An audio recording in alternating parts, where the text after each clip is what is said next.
ये आँख रोने की शिद्दत से लाल थोड़ी है। ये आँख रोने की शिद्दत से लाल थोड़ी है। मलाल है मगर इतना मलाल थोड़ी है। बस अपने वास्ते ही फिक्रमंद हैं सब लोग। यहाँ किसी को किसी का ख्याल थोड़ी है। परों को काट दिया है उड़ान से पहले।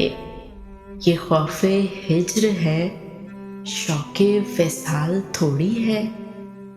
मज़ा तो जब है कि हार कर भी हंसते रहो।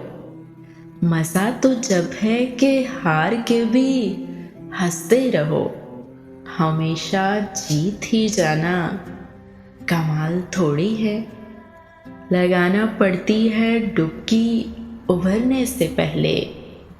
खरूब होने का मतलब सवाल थोड़ी है।